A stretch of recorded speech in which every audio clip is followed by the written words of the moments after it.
ओम गुम गुरुवे नमः। भक्तों, आज इस वीडियो में हम आपके लिए लेकर आए हैं बृहस्पतिवार की व्रत कथा। अगर आप बृहस्पतिवार का व्रत करते हैं तो कथा अवश्य पढ़ें या सुनें। इससे व्रत का पूर्ण फल प्राप्त होता है। और कथा के अंत में हमने केले की आरती की है। जो बृहस्पतिवार का व्रत करते हैं उनको केले की आरती अवश्य करनी चाहिए। अगर आप पूजा करने मंदिर में नहीं जा पाते हैं तो घर पर ही केले की आरती अवश्य करें। तो आइए देर न करते हुए कथा प्रारंभ करते हैं। बोलिए गुरु भगवान की जय, विष्णु भगवान की जय, बृहस्पति भगवान की जय। प्राचीन समय की बात है। भारत में एक राजा राज्य करता था। वह बड़ा प्रतापी तथा दानी था। वह नित्य प्रति मंदिर में भगवान के दर्शन करने जाता था। वह ब्राह्मण और गुरु की सेवा भी किया करता था। उसके द्वार से कोई भी याचक निराश होकर खाली हाथ नहीं लौटता था। वह प्रत्येक गुरुवार को व्रत करता एवं पूजन करता था। हर दिन गरीबों की सहायता करता था। परंतु ये सब बातें उसकी रानी को अच्छी नहीं लगती थीं। वह ना व्रत करती थी, वह राजा को भी ऐसा करने को मना किया करती थी। एक समय की बात है कि राजा शिकार खेलने वन को चले गए। घर पर रानी और दासी थीं। उस समय गुरु बृहस्पति साधु का रूप धारण कर राजा के दरवाजे पर भिक्षा मांगने आए। साधु ने रानी से भिक्षा मांगी तो वे कहने लगी, हे साधु महाराज, मैं तो इस दान पुण्य से तंग आ गई हूँ। इस काम के लिए तो मेरे पतिदेव ही बहुत हैं। अब आप ऐसी कृपा करें कि सारा धन नष्ट हो जाए तथा मैं आराम से रह सकूं। साधु रूपी बृहस्पति देव ने कहा, हे देवी, तुम बड़ी विचित्र हो। संतान और धन से कोई भी दुखी नहीं होता है, इसको सभी चाहते हैं। पापी भी पुत्र और धन की इच्छा करता है। अगर तुम्हारे पास धन अधिक है तो भूखे मनुष्यों को भोजन कराओ, प्याऊ लगवाओ, ब्राह्मणों को दान दो, धर्मशालाएं बनवाओ, कुआं, तालाब, बावड़ी, बाग बगीचे आदि का निर्माण कराओ तथा निर्धनों की कुमारी कन्याओं का विवाह कराओ। साथ ही यज्ञ आदि करो। इस प्रकार के कर्मों से आपके कुल का एवं आपका नाम लोक परलोक में भी सार्थक होगा एवं तुम्हें भी स्वर्ग की प्राप्ति होगी। परंतु रानी साधु की इन बातों से खुश नहीं हुई। उसने कहा, हे साधु महाराज, मुझे ऐसे धन की आवश्यकता नहीं जिसको मैं अन्य लोगों को दान देती फिरूं तथा जिसको रखने और संभालने में ही मेरा सारा समय नष्ट हो जाए। साधु ने कहा, हे देवी, यदि तुम्हारी ऐसी ही इच्छा है तो जैसा मैं तुम्हें बताता हूँ तुम वैसा ही करना। बृहस्पतिवार के दिन घर आंगन को गोबर से लीपना, अपने केशों को पीली मिट्टी से धोना, केशों को धोते समय स्नान करना, राजा से कहना वह हजामत करवाए, भोजन में मांस मदिरा खाना, कपड़े धोबी के यहाँ धुलने देना। इस तरह 7 बृहस्पतिवार करने से तुम्हारा सब धन नष्ट हो जाएगा। ये कहकर साधु महाराज रूपी बृहस्पति देव अंतर ध्यान हो गए। रानी ने साधु के कहने के अनुसार 7 बृहस्पतिवार तक वैसा ही करने का विचार किया। साधु के बताए अनुसार कार्य करते हुए केवल 3 बृहस्पतिवार ही बीते थे कि उनकी समस्त धन संपत्ति नष्ट हो गई। भोजन के लिए भी दोनों समय परिवार तरसने लगा तथा सांसारिक भोगों से भी दुखी रहने लगा। तब राजा रानी से कहने लगा कि हे रानी, तुम यहाँ पर रहो, मैं दूसरे देश को जाता हूँ, क्योंकि यहाँ पर मुझे सभी मनुष्य जानते हैं। इससे मैं यहाँ पर कोई काम नहीं कर सकता। मैं अब परदेश जा रहा हूँ, वहाँ कोई काम धंधा करूंगा, शायद हमारे भाग्य बदल जाएं। ऐसा कहकर राजा परदेश चला गया। वह वहां जंगल से लकड़ी काट कर लाता और शहर में बेचता। इस तरह वह अपना जीवन व्यतीत करने लगा। इधर राजा के बिना रानी और दासियां दुखी रहने लगी। किसी दिन भोजन मिलता और किसी दिन जल पीकर ही रह जाती। एक समय रानी और दासियों को 7 दिन बिना भोजन के व्यतीत करने पड़े तो रानी ने अपनी दासी से कहा, हे दासी, यहाँ पास ही के नगर में मेरी बहन रहती है, वह बड़ी धनवान है। तू उसके पास जा और वहां से 5 से बेजर मांग कर ले आ, जिससे कुछ समय के लिए गुजारा हो जाएगा। दासी रानी की बहन के पास गई। रानी की बहन उस समय पूजा कर रही थी। बृहस्पतिवार का दिन था। दासी ने रानी की बहन से कहा, हे रानी, मुझे आपके पास आपकी बहन ने भेजा है, मुझे 5 सिर बेजर दे दो। दासी ने ये बात अनेक बार कही, परंतु रानी की बहन ने कोई उत्तर नहीं दिया, क्योंकि वह उस समय बृहस्पतिवार की कथा सुन रही थी। जब दासी को रानी की बहन से कोई उत्तर नहीं मिला तो वह बहुत दुखी हुई। उसे क्रोध भी आया। वह लौटकर रानी से बोली, हे रानी, आपकी बहन बहुत ही घमंडी है, वह छोटे लोगों से बात भी नहीं करती। मैंने उससे कहा तो उसने कोई उत्तर नहीं दिया। मैं वापस चली आई। रानी बोली, हे दासी, इसमें उसका कोई दोष नहीं है। जब बुरे दिन आते हैं तब कोई सहारा नहीं देता। अच्छे बुरे का पता विपत्ति में ही लगता है। जो ईश्वर की इच्छा होगी वही होगा। ये सब हमारे भाग्य का दोष है। उधर रानी की बहन ने सोचा कि मेरी बहन की दासी आई थी, परंतु मैं उससे नहीं बोली, इससे वह बहुत दुखी हुई होगी। अतः कथा सुन और विष्णु भगवान का पूजन समाप्त कर वह अपनी बहन के घर आई और कहने लगी, हे बहन, मैं बृहस्पतिवार का व्रत कर रही थी। तुम्हारी दासी हमारे घर गई थी, परंतु जब तक कथा होती है तब तक हम लोग न उठते हैं और न बोलते हैं, इसलिए मैं नहीं बोली। कहो दासी क्यों गई थी? रानी बोली, बहन हमारे घर अनाज नहीं था। वैसे तुमसे कोई बात छिपी नहीं है, इस कारण मैंने दासी को तुम्हारे पास 5 सिर बेजल लेने के लिए भेजा था। रानी की बहन बोली, बहन देखो, बृहस्पति भगवान सबकी मनोकामना पूर्ण करते हैं। देखो शायद तुम्हारे घर में ही अनाज रखा हो। ये सुनकर दासी घर के अंदर गई तो वहां उसे एक घड़ा बेजर का बरा मिल गया। उसे बड़ी हैरानी हुई, क्योंकि उसने एक एक बर्तन देख लिया था। उसने बाहर आकर रानी को बताया। दासी अपनी रानी से कहने लगी, हे रानी देखो, वैसे हमको जब अन्न नहीं मिलता तो हम रोज ही व्रत करते हैं। अगर इनसे व्रत की विधि और कथा पूछ ली जाए तो उसे हम भी कर लिया करेंगे। दासी के कहने पर रानी ने अपनी बहन से बृहस्पतिवार के व्रत के बारे में पूछा।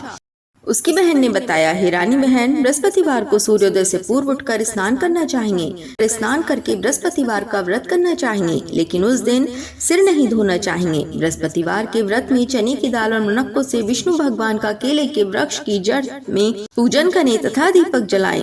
उस दिन एक ही समय भोजन करें। भोजन पीले खाद्य पदार्थ का करें तथा कथा सुने। इस प्रकार करने से गुरु भगवान प्रसन्न होते हैं, अन्न धन और पुत्र देते हैं। इस तरह व्रत की विधि बताकर रानी की बहन अपने घर लौट गई। रानी और दासी दोनों ने निश्चय किया कि वे बृहस्पति देव भगवान का पूजन जरूर करेंगी। 7 दिन बाद जब बृहस्पतिवार आया तो दोनों ने व्रत रखा। घुड़साल में जाकर चना और गुड़ बीन लाई तथा उसकी दाल से केले की जड़ में भगवान विष्णु का पूजन किया। अब भोजन कहाँ से आए? दोनों बड़ी दुखी हुई, परंतु उन्होंने व्रत किया था, इस कारण बृहस्पति देव भगवान प्रसन्न थे। वे एक साधारण व्यक्ति के रूप में 2 थालों में सुंदर पीला भोजन लेकर आए और दासी को देकर बोले, हे दासी, ये भोजन तुम्हारे और रानी के लिए है, तुम दोनों ही इसे ग्रहण करना। दासी भोजन पाकर बड़ी प्रसन्न हुई और रानी से बोली, रानी जी भोजन कर लो। रानी को भोजन आने के बारे में कुछ भी पता नहीं था, इसलिए वह दासी से बोली, जा तू ही भोजन कर, क्योंकि तू हमारी व्यर्थ में हंसी उड़ाती है। दासी बोली, एक व्यक्ति अभी भोजन दे गया है। रानी कहने लगी, वह भोजन तेरे लिए ही देकर गया है, इसलिए तू ही भोजन कर। दासी ने कहा, नहीं रानी, वह व्यक्ति हम दोनों के लिए ही 2 थालों में सुंदर भोजन देकर गया है, इसलिए मैं और आप दोनों ही साथ साथ भोजन करेंगी। फिर दोनों ने गुरु भगवान को धन्यवाद और नमस्कार कर भोजन प्रारंभ किया। उसके बाद से वे प्रत्येक बृहस्पतिवार को गुरु भगवान का व्रत और पूजन करने लगी। बृहस्पति भगवान की कृपा से उनके पास बहुत धन हो गया, परंतु रानी फिर पहले की तरह से आलस्य करने लगी। तब दासी बोली, देखो रानी, तुम पहले भी इस प्रकार आलस्य करती थी। तुम्हें धन के रखने में कष्ट होता था, इस कारण सभी धन नष्ट हो गया। अब गुरु भगवान की कृपा से धन मिला है तो फिर तुम्हें आलस्य होता है। बड़ी मुसीबतों के बाद हमने ये धन पाया है, इसलिए हमें दान पुण्य करना चाहिए। तुम भूखे मनुष्यों को भोजन कराओ, प्याऊ लगवाओ, ब्राह्मणों को दान दो, कुआं तालाब बावड़ी आदि का निर्माण करवाओ, मंदिर पाठशाला बनवाकर दान दो, कुमारी कन्याओं का विवाह करवाओ, धन को शुभ कार्यों में खर्च करो, जिससे तुम्हारे कुल का यश बढ़े तथा स्वर्ग प्राप्त हो और पितृ प्रसन्न हो। दासी की बात मानकर रानी ने इसी प्रकार के सत्कर्म करने प्रारंभ कर दिए, जिससे उनका बहुत यश फैलने लगा। एक दिन रानी और दासी आपस में विचार करने लगी कि ना जाने राजा किस दशा में होंगे, उनकी कोई खोज खबर नहीं है। गुरु भगवान से उन्होंने प्रार्थना की और भगवान ने रात्रि में राजा को सपने में कहा, हे राजा उठ, तेरी रानी तुझको याद करती है, अब अपने देश को लौट जा। राजा प्रातःकाल उठकर जंगल से लकड़ियां काट कर लाने के लिए जंगल की ओर चल पड़ा। जंगल से गुजरते हुए वह सोचने लगा, रानी की गलती से उसे कितने दुख भोगने पड़े। राजपाट छोड़कर उसे जंगल में आकर रहना पड़ा। जंगल से लकड़ियां काटकर उन्हें बेचकर गुजारा करना पड़ा। उसी समय उस जंगल में बृहस्पति देव एक साधु का रूप धारण कर आए और राजा के पास आकर बोले, हे लकड़हारे, तुम इस सुनसान जंगल में किस चिंता में बैठे हो, मुझे बतलाओ। ये सुन राजा के नेत्रों में जल भर आया और साधु की वंदना कर बोला, हे प्रभु, आप सब कुछ जानने वाले हैं। इतना कहकर राजा ने साधु को अपनी संपूर्ण कहानी सुना दी। महात्मा तो स्वभाव से ही दयालु होते हैं। वे राजा से बोले, हे राजा, तुम्हारी पत्नी ने बृहस्पति देव के प्रति अपराध किया था, जिसके कारण तुम्हारी ये दशा हुई। अब तुम किसी प्रकार की चिंता मत करो, भगवान तुम्हें पहले से अधिक धन देंगे। देखो, तुम्हारी पत्नी ने बृहस्पतिवार का व्रत करना प्रारंभ कर दिया है। अब तुम भी बृहस्पतिवार का व्रत करके चने की दाल व गुड़ को जल के लोटे में भरकर केले के पत्ते से भगवान विष्णु का पूजन करो। फिर कथा कहो या सुनो, भगवान तुम्हारी सब कामनाओं को पूर्ण करेंगे। साधु को प्रसन्न देखकर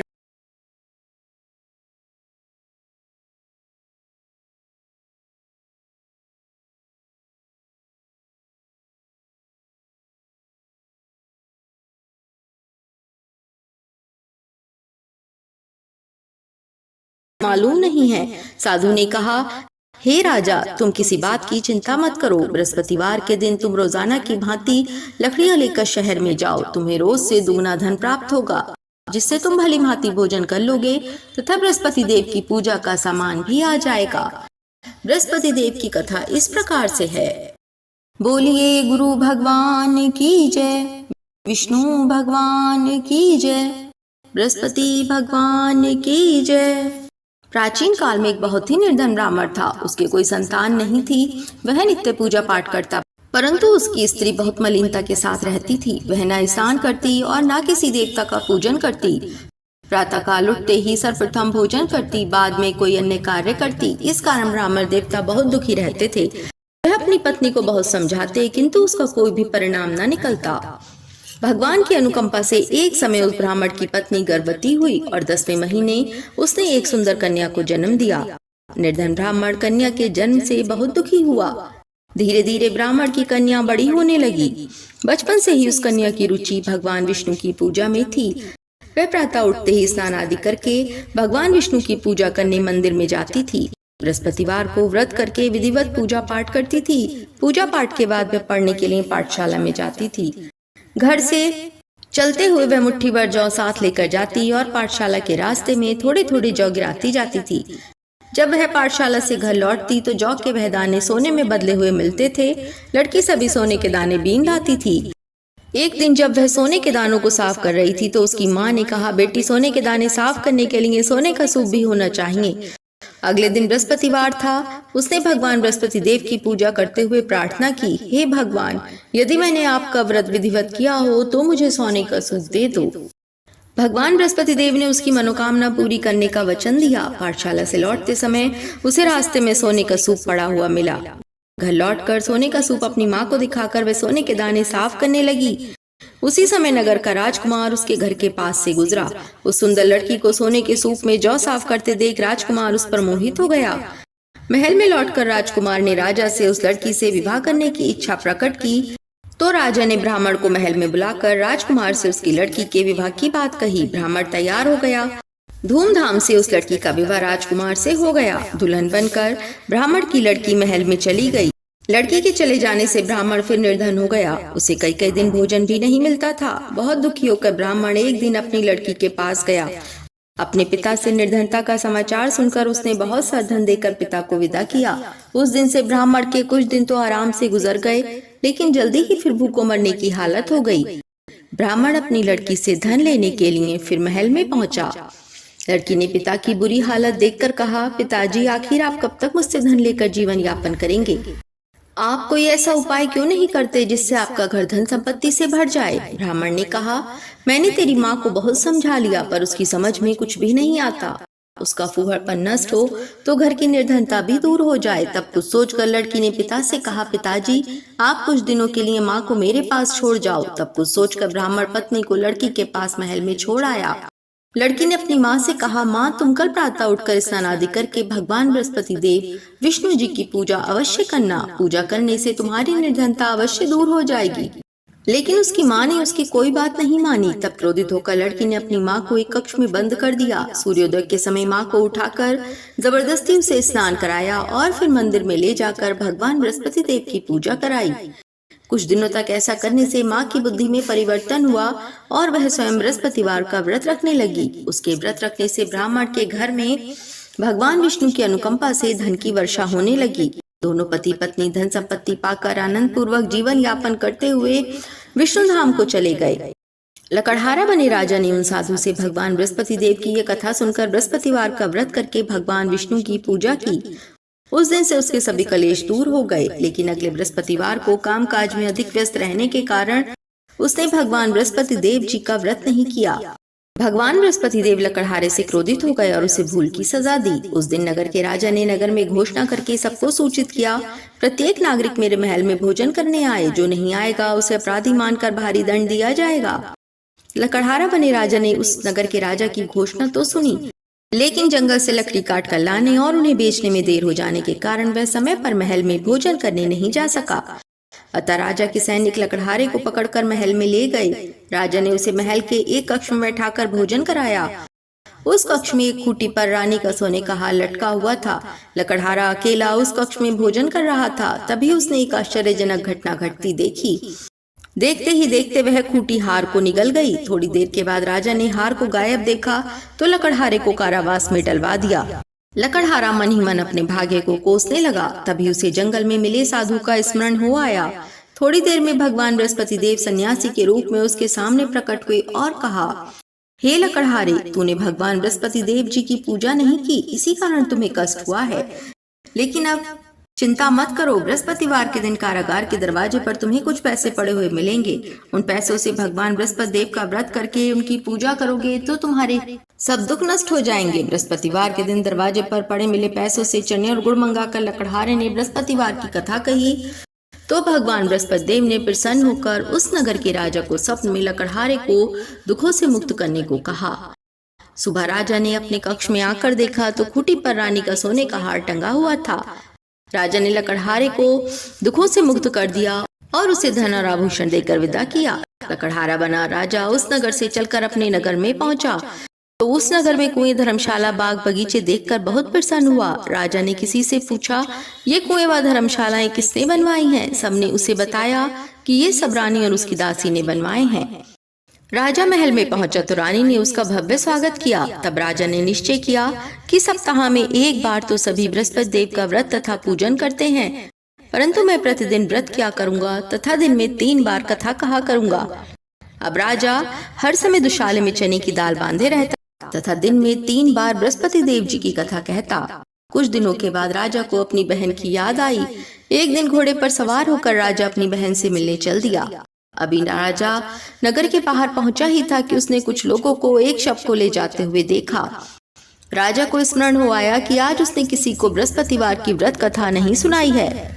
राजा ने उन लोगों को रोककर कहा, भाइयों, आप शव को ले जाने से पहले मुझसे बृहस्पतिवार की कथा सुन लें। लोगों ने राजा पर क्रोधित होते हुए कहा, तुम पागल तो नहीं हो? लेकिन कुछ बड़े बूढ़े लोगों ने कहा, अच्छा भाई, साथ में चलते चलते तुम अपनी कथा भी सुना लो। राजा ने चलते हुए आधी कथा ही सुनाई थी कि शव हिलने लगा। राजा के पूरी कथा सुनाते ही शव उठकर बैठ गया। लोगों ने हैरानी से दांतों तले उंगली दबाई और अगले बृहस्पतिवार से भगवान बृहस्पति देव का व्रत करने व कथा सुनने का निश्चय कर लिया। अब घोड़े पर सवार राजा चलते हुए एक किसान के पास पहुंचा। किसान अपने खेत में हल चला रहा था। राजा ने कहा, अरे भाई, मुझसे बृहस्पतिवार की कथा सुन लो। किसान झुंझलाकर बोला, अरे भाई, देख नहीं रहे, जितनी देर तक तुम्हारी कथा सुनूंगा उतनी देर में तो पूरे खेत में हल चला लूंगा। राजा निराश होकर चलने लगा। तभी किसान के बैल लड़खड़ाकर जमीन पर जा गिरे। किसान के पेट में भी जोरों का दर्द होने लगा। उस किसान की पत्नी जब खाना लेकर आई तो उसने किसान से इस बारे में पूछा।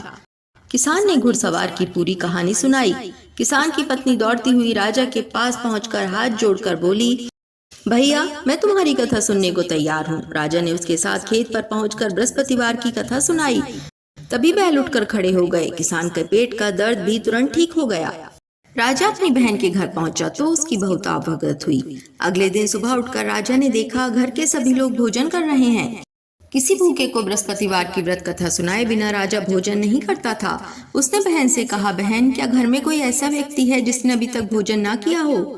उसकी बहन बोली, भैया, हमारे घर में तो क्या आपको पूरे नगर में कोई ऐसा व्यक्ति नहीं मिलेगा जिसने सुबह सुबह भोजन नहीं किया हो। तब राजा ने बहन के घर से निकलकर उस नगर में बिना भोजन किए व्यक्ति की तलाश की। एक गडरिये के घर में उसका बेटा बीमार होने के कारण भूखा रह गया था। राजा ने उसको जाकर बृहस्पतिवार की कथा सुनाई। कथा सुनते सुनते गडरिये का बीमार बेटा बिल्कुल ठीक हो गया। सबने राजा की बहुत प्रशंसा की। एक दिन राजा ने अपनी बहन से कहा, बहन, अब हम अपने घर जाना चाहते हैं, तुम भी हमारे साथ चलो, कुछ दिन वहां रहकर लौट आना।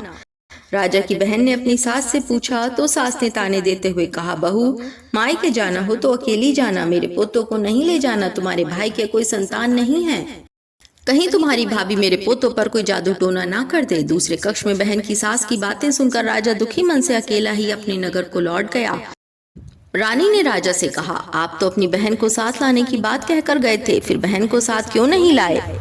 तब राजा ने दुखी होते हुए कहा, रानी, हम निसंतान हैं, इसलिए कोई हमारे घर आना पसंद नहीं करता।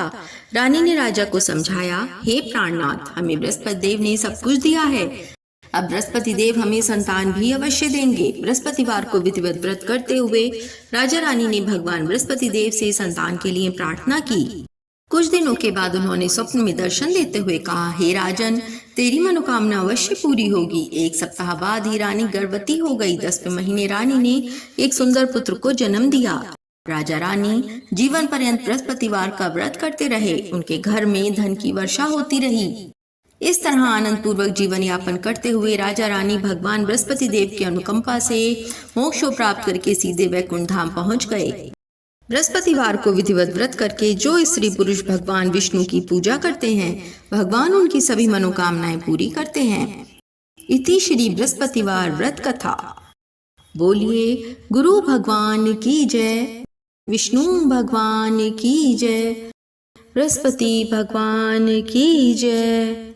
भक्तों, आप विष्णु भगवान की आरती करने के बाद में केले की आरती अवश्य करें।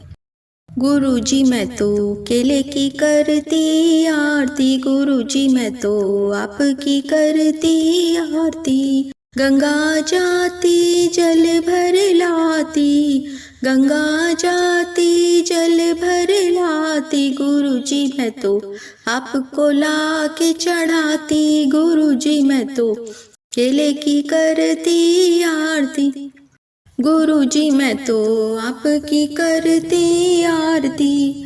बगियन जाती फूल चुन लाती, बगियन जाती फूल चुन लाती, गुरुजी मैं तो आपको ला के चढ़ाती, गुरुजी मैं तो केले की करती आरती, गुरुजी मैं तो आपकी करती आरती। घिस घिस चंदन कटोरी में लाती, घिस घिस चंदन कटोरी में लाती, गुरुजी मैं तो आपको तिलक लगाती, गुरुजी मैं तो केले की करती आरती, गुरुजी मैं तो आपकी करती आरती। गुड़ चना कटोरी में लाती, गुड़ चना कटोरी में लाती, गुरुजी मैं तो आपको भोग लगाती, गुरुजी मैं तो केले की करती आरती, गुरुजी मैं तो आपकी करती आरती। कन्या गावे घर वर पावे, बालक गावे विद्या पावे, बहुअन गावे दूध पूत पावे, बुढ़ियन गावे स्वर्ग से धारे, गुरुजी मैं तो केले की करती आरती, गुरुजी मैं तो आपकी करती आरती। चुन चुन कलियन की सेज बिछाती, चुन चुन कलियन की सेज बिछाती, गुरुजी मैं तो आपके चरण दबाती, गुरुजी मैं तो केले की करती आरती, गुरुजी मैं तो आपकी करती आरती। बोलिए गुरु भगवान की जय, विष्णु भगवान की जय, बृहस्पति भगवान की जय, केला देवता की जय। भक्तों, अगर आपको हमारी वीडियो अच्छी लगी हो तो चैनल को अवश्य सब्सक्राइब करें, वीडियो को लाइक करें और शेयर करें। धन्यवाद।